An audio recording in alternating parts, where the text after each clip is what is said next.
నమస్తే, నేను ఇందు. కాంగ్రెస్ ప్రభుత్వంలో ఎన్నో హైడ్రా కూల్చివేతలు అయితే చూస్తున్నాం. మరి దీనికి సంబంధించి ఇది రేవంత్ సర్కార్కి ప్లస్ అవుతుందంటారా, మైనస్ అవుతుందంటారా? మరి దీని గురించి మాట్లాడడానికి మనతో పాటు స్మిత గారు ఇప్పుడు మనతో ఉన్నారు. నమస్తే మ్యామ్. నమస్తే మేడం. ఇప్పుడు మనం చూసుకుంటే హైడ్రా కూల్చివేతలు అయితే రీసెంట్గా ట్రెండింగ్లో ఉన్నాయి. సో ఇప్పుడు ఇది ఏదైతే కూల్చివేతలు జరుగుతున్నాయో, హైడ్రా కూల్చివేతలు, మన కాంగ్రెస్ ప్రభుత్వానికి ఇది ప్లస్ అవుతుందంటారా, మైనస్ అవుతుందంటారా? ఏ విధంగా చూడొచ్చు అంటారు? కాంగ్రెస్ వచ్చినాక వాళ్ళ first move was towards HYDRAA. వాళ్ళ ప్రకారం they wanted to clean the city. So start అయితే చేశారు, మళ్ళీ మధ్యలో ఆపారు, మళ్ళీ స్టార్ట్ చేశారు. So there is a revolution going on in the market. ఎందుకంటే హైడ్రా పేరు మీద వాళ్ళు ఏదైతే కూల్చేస్తున్నారో it's only the common man's property. So people are dead against the government now. So అది రేవంత్ రెడ్డి గవర్నమెంట్కి డెఫినెట్లీ అది ఒక నెగటివ్ ఇంపాక్టే. ఎందుకంటే ఏదైనా మనం చేసినప్పుడు అది పర్ఫెక్ట్గా చేయాలి. ఇట్స్ నాట్ దట్ మీది నేను ముట్టుకోను, పక్కనోడిది మాత్రమే చేస్తాను అంటే అది కరెక్ట్ కాదు. Because there are many projects which is in FTL limits. పెద్ద పెద్ద బ్రాండెడ్ బిల్డర్స్ కట్టారు, హై రైస్లు కట్టారు. సో వాళ్ళని ఎందుకు కూల్చివేయట్లేదు? So that is the main question. మొన్న it started with Nagarjuna's N convention. So అదొక్కటి బాగా హైప్లోకి తీసుకొచ్చి ఎవరిని వదలం మేము అనేసి ఒక పెద్ద ట్రైలర్ లాంటిది జనాల్ని పబ్లిక్లో తీసుకొని వచ్చి దాని తర్వాత they are only targeting the middle class and the below middle class people.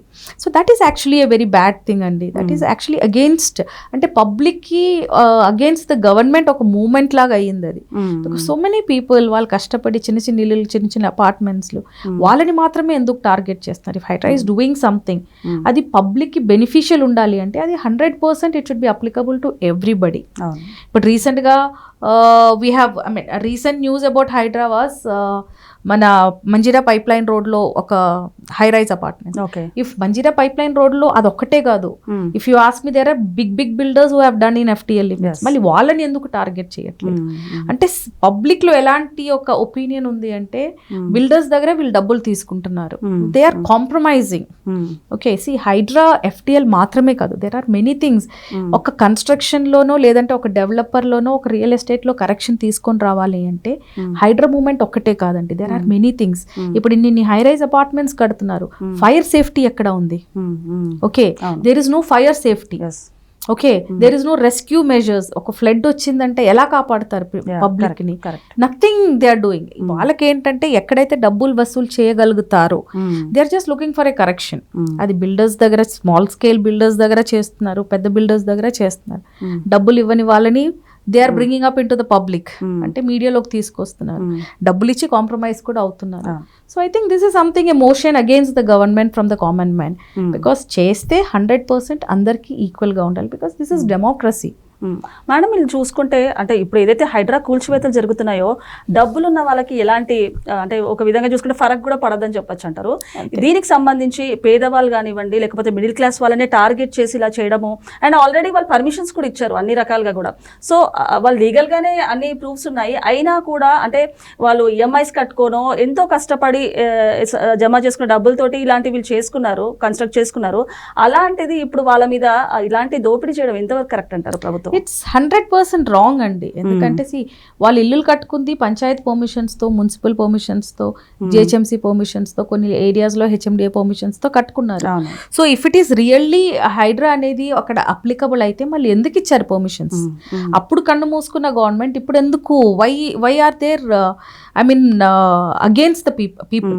వాళ్ళు అది చాలా తప్పండి అది. ఎందుకంటే if somebody is given approval for a property that is in FTL limits, first ఆ government officer has to be punished. Okay, దాని తర్వాతనే అది ఎండ్ యూజర్ మీదకి రావాలి.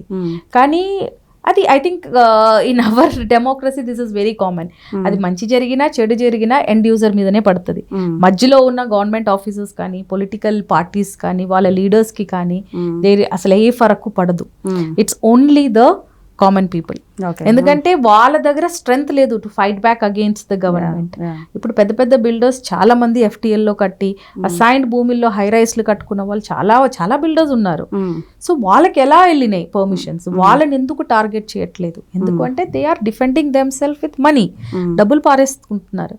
కానీ common people who are lesser, అంటే బిలో మిడిల్ క్లాస్ ఫ్యామిలీస్ నుంచి ఎవరైతే జనాలు ఉన్నారో వాళ్ళ దగ్గర అంత కెపాసిటీ ఉండదు. సో వాళ్ళని టార్గెట్ చేయటం ఈజ్ వెరీ ఈజీ. బట్ ఎక్కడైనా మీరు న్యూస్లో విన్నారా that so and so person has given permission for this property అని? ఎక్కడా రాలేదు. సి బేసిక్లీ FTL లో కట్టారు అంటే irrigation department is responsible for that. కానీ any officer from the irrigation department ఇప్పుడు వరకు ఎక్కడైనా ఫైర్ అయిందని న్యూస్ లో వచ్చిందా? రాలేదు. So it's simple, they are just అంటే ఓట్లు ఎవరైతే వేసారో వాళ్ళనే టార్గెట్ చేస్తున్నారు. So might be the government is against, ఎందుకంటే మనకి సిటీ లిమిట్స్ లో కాంగ్రెస్ కి అసలు సీట్లే రాలేదు. సో మైట్ బి వాళ్ళు పగ తీర్చుకుంటున్నారేమో, because this is how the people talk. Okay, ఒక అధికారంలోకి కాంగ్రెస్ వచ్చిన తర్వాత ప్రజలు చాలా ఎక్స్పెక్ట్ చేస్తుంటారు నార్మల్ గవర్నమెంట్. డెఫినెట్లీ ఒక చేంజ్ కావాలనే కదా ఈసారి కాంగ్రెస్ గవర్నమెంట్ కి వాళ్ళు ఓట్ వేసింది కూడా. సో ఆ చేంజ్ ని నిలబెట్టుకోవాలి అంటే మంచి పనులు చేయాలి. రాగానే ఫస్ట్ ఫార్మాసిటీ క్యాన్సిల్ అన్నారు, ఫోర్త్ సిటీ అన్నారు, అదేంటి మెట్రో రైల్స్ క్యాన్సిల్ చేసి కొత్త లైన్స్ వేసారు, అసలు యూస్ఫుల్ లేని లైన్స్ అవి.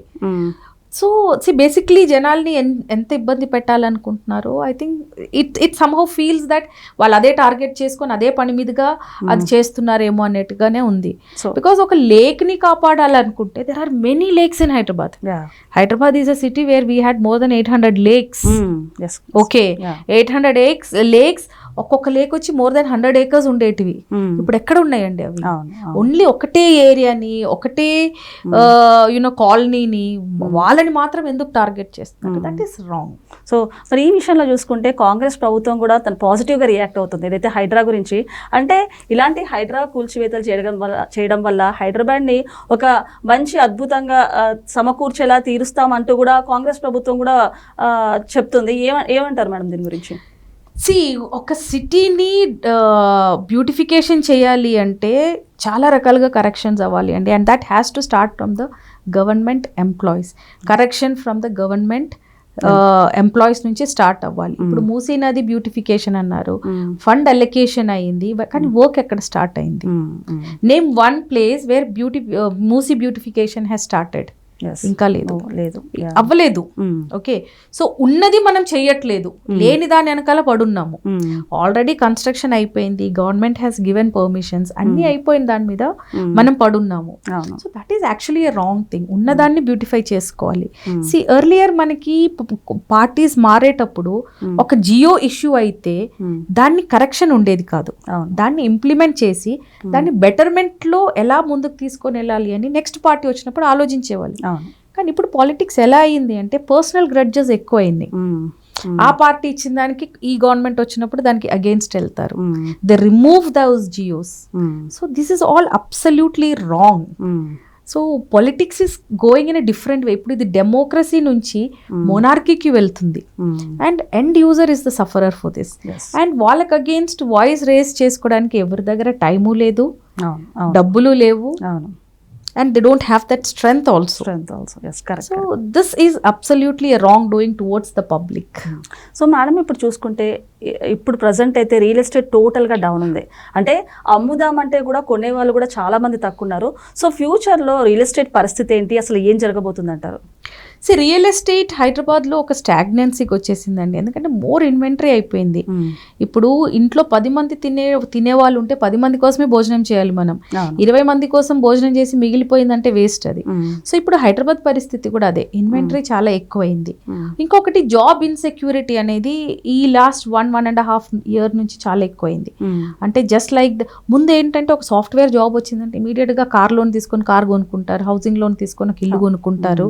ఓకే, ఇంటిది ఈఎంఐ అయిపోయింది అంటే ఇంకో ఫామ్ హౌస్ అంటారు, లేదంటే ఇంకో విల్లా ప్లాట్ అంటారు. కానీ ఇప్పుడు పరిస్థితి ఎలా అయిందంటే ఇప్పుడు నాకు జాబ్ వచ్చినా సంతోషము సాటిస్ఫాక్షన్ లేదు. ఎందుకంటే any day I will be called and I will be laid of.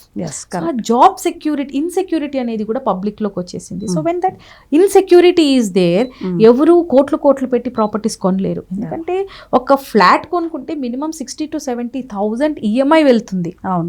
So how will he pay? And maximum మన ఇండియాలో పీపుల్ ఎలా ఉన్నారంటే maximum people dependent on job. ఒక 100% లో తీసుకుంటే 90 to 95% పీపుల్ ఆర్ వర్కింగ్. అంటే వాళ్ళంతా జాబ్ మీదనే dependency.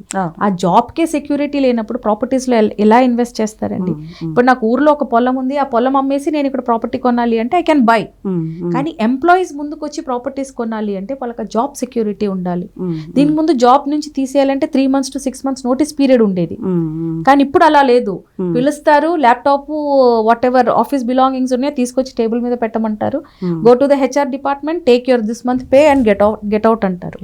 So on what basis will people go ahead and take properties? So this is again another impact. So Hyderabad real estate ముందుకు ఎలా ఉంటుందో మనకి తెలియదు.